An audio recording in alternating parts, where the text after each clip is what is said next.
हादसा हो सकता है, सरकार के पैसों का सब मिसयूज हो रहा है और प्रशासन जागा हुआ नहीं है, खाली अतिक्रमण में लगा पड़ा। करोड़ों रुपए प्रशासन का इसमें खर्च हुआ है और ये कभी भी किसी के ऊपर एक हादसा हो सकता है बहुत बड़ा, और जिसमें जहाँ ये प्रशासन की बहुत बड़ी लापरवाही है जो कि इसको सही करने के लिए कोई भी विभाग इसको देखने नहीं आता है। तो कहना है कि इस छोटे से चौराहे में स्ट्रीट लाइट की पहले ज़रूरत ही नहीं थी। इतना ज़्यादा जो खर्चा करके स्ट्रीट लाइटें लगाई गई, जाम में स्थिति हुई, उसके बाद इनको हटानी पड़ी। उसके बाद इनको पूरा हटाना चाहिए था, इसकी मरम्मत करनी चाहिए थी। आज स्थिति ये हो रही है कि ये किसी के ऊपर भी गिर सकती है, जान माल का इसका खतरा है। नगर निगम इसकी देखभाल करे।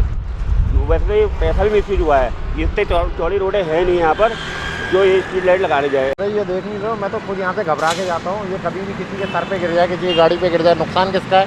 पब्लिक का नुकसान है और क्या है। ये सरकार देखती तो है नहीं ये चीज़ें तो रोड है कितनी गंदी है, इनमें सफाई करानी चाहिए। रोड है बना तो रहे हैं लेकिन सफाई कहाँ है? सफाई तो होनी चाहिए। ट्रैफिक के लिए मेरे द्वारा एक व्हाट्सएप नंबर जारी किया गया है। किसी भी अधिकारी को या किसी भी व्यक्ति को अगर किसी कहीं जगह पार्किंग जगह पर उसका फोटो खींच के और उसका करंट लोकेशन शेयर करके व्हाट्सएप नंबर पे उसको शेयर कर देंगे तो उसका हमारे द्वारा चालान कर दिया जाएगा। सरकारी धन की बर्बादी का इससे बड़ा नमूना और क्या होगा। हल्द्वानी के चौराहों पर बिना प्लानिंग के लगाई गई 1 करोड़ की ट्रैफिक लाइटें अब हटाई जा रही हैं। इन लाइटों का कभी सही से उपयोग नहीं हो पाया। वहीं अब मुखानी से लेकर कमलुआ गंजा के बीच में आने वाली ट्रैफिक लाइट टाइम बम बन चुकी है जो कभी भी जान ले सकती है। दरअसल इन लाइटों के पोल टेढ़े हो चुके हैं। इन पर लगी लाइटें पोलों पर झूल रही हैं और कभी भी तेज हवाओं के झोंके के चलते किसी भी वाहन को अपनी चपेट में ले सकती हैं। हाईकोर्ट ने बनभूलपुरा हिंसा के 50 आरोपियों को एक साथ जमानत दे दी है। इसकी वजह बनी पुलिस की लापरवाही। जिस चार्जशीट को 3 माह के भीतर न्यायालय में प्रस्तुत करना था, पुलिस उसे 4 माह बीतने के बाद भी पेश नहीं कर सकी। बावजूद इसके निचली अदालत ने तो आरोपियों की जमानत याचिका खारिज कर दी, लेकिन हाईकोर्ट ने सभी को एक साथ जमानत दे दी।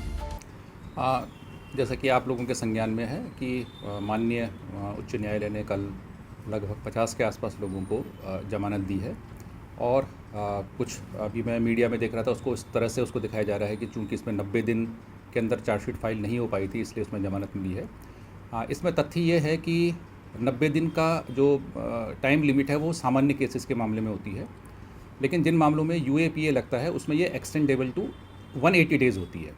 तो इस प्रकरण में भी इन तीनों मुकदमों में UAPA लगा था और इस हिसाब से जो उसका जो एक्सटेंडेबल टू 180 डेज़ था, इसी आधार पर माननीय जो लोअर कोर्ट है उसने उक्त आरोपियों को जमानत नहीं दी थी। लेकिन माननीय उच्च न्यायालय ने उस तर्क को स्वीकार करते हुए कि जो एक्सटेंडेबल भले ही 180 डेज़ तक है, लेकिन इनको बेल देने का आधार मानते हुए इनको बेल प्रदान की गई है। हिमालय संविदाकार ठेकेदार समिति पौड़ी की ओर से लोक निर्माण विभाग कार्यालय पौड़ी में 19 सूत्रीय मांगों को लेकर आंदोलन शुरू किया गया है। उनकी मांग है कि 10 करोड़ तक के कार्य उत्तराखंड के स्थायी मूल के लोगों को दिए जाए, 5 करोड़ तक की निविदा सिंगल बीट सिस्टम से की जाए। इसके साथ ही बड़े कार्यों को छोटे कार्यों में बदलने का अधिकार खंडीय कार्यालय के अधिशासी अभियंता को दिया जाए ताकि जितने भी ठेकेदार है वो अपने परिवार का भरण पोषण आसानी से कर सके। सरकार ने मतलब ये बड़ी बड़ी निविदाएं कर रहे हैं, तो फिर से हम संगठन को खड़ा करके और प्रदेश व्यापी एक आंदोलन चला रहे हैं। इसमें हमारी 19 सूत्रीय मांगे हैं, जिसमें हमारा कहना ये है कि उत्तराखंड में जो भी ठेकेदार काम करे, चाहे वो क्लास 1 भी हो, उसके लिए मूल निवास जरूरी कर दिया जाए और यहाँ के लोगों को रोजगार मिलेगा, इसलिए मूल निवास की बात जरूरी है। रॉयल्टी में इन्होंने डीएम फंड काट दिया है, जो हमारे 10% में से सरासर चोरी की जा रही है सरकार की तरह। जो हमारा 10% बचा उसमें से इन्होंने जो रॉयल्टी का 25% लगाया वो हमारे 10% में से जा रहा है, जो हमारी बचत थी। मांग ये है कि बड़ी निविदाओं का बहिष्कार हो रहा है, क्योंकि छोटे छोटे ठेकेदार हैं हमारे, 200-300 ठेकेदार बंधु हैं। निविदाएं बड़ी लग चुकी हैं, बड़ी लगने से हमारे बेरोजगार हो गए मतलब सब लोग। तो हम चाहते हैं कि निविदाओं का बहिष्कार करें और उसके बाद अगर हमारी मांगे नहीं मानी जाती तो पहली तारीख से हमारा कार्यदायी संस्थाओं को बंद करने का निर्णय लिया गया है। लालकुआ पहुंचे वरिष्ठ भाजपा नेता एवं उत्तराखंड मंडी परिषद के अध्यक्ष अनिल कपूर डब्बू ने दावा किया है कि जल्द ही उत्तराखंड में निकाय चुनाव कराए जाएंगे। उनकी माने तो राज्य सरकार द्वारा सभी तैयारियां पूरी कर ली गई हैं। आरक्षण को लेकर समिति का गठन किया गया है, जिसके फैसले के बाद चुनाव प्रक्रिया शुरू कर दी जाएगी।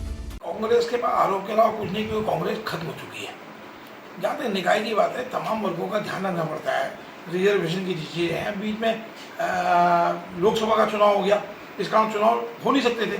4 महीने लोकसभा के लग गए, और सरकार चाह रही है अब क्या है कि अभी विधानसभा से लेकर एक प्रबंध समिति भी बनाई है कि कहाँ ओबीसी है, किसी वर्ग के साथ अन्याय ना हो और एक अच्छा निगम बने, अच्छी नगर पालिकाएँ बने, जनहितकारी बने। इसके लिए सरकार सभी वर्गों की सारी सीटों पर एक ध्यान देते हुए और निश्चित रूप से बहुत जल्दी निकाय चुनाव हो जाएंगे। आगामी 1 सितंबर को खटीमा में शहीद दिवस मनाने के उपलक्ष्य में खटीमा तहसील सभागार में एक सर्वदलीय बैठक का आयोजन किया गया, जिसमें मुख्य रूप से बीजेपी, कांग्रेस के साथ साथ उत्तराखंड आंदोलन में भाग लेने वाले लोगों के अलावा अन्य सामाजिक संगठन ने भाग लिया, जिसमें आगामी 1 सितंबर को मनाए जाने वाले शहीद दिवस के अवसर पर दलगत राजनीति से ऊपर उठकर एक मंच में खड़े होकर शहीद दिवस मनाने का निर्णय लिया गया है। उत्तराखंड राज्य आंदोलनकारी मंच के तहत 1 तारीख को जो उत्तराखंड शहीद दिवस है, उस पर हर साल उनकी बरसी के रूप में कार्यक्रम मनाया जाता है और ये राजनीतिक मंच नहीं है, राजनीतिक उससे नहीं मनाया जाता। ये सर्वदलीय जो आंदोलनकारी हैं, शहीद हुए उनके परिवार के लोग और जो राज्य आंदोलनकारी के वरिष्ठ राज्य आंदोलनकारी हैं और आंदोलनकारी हैं, उनके द्वारा ये आयोजित कार्यक्रम किया जाता है।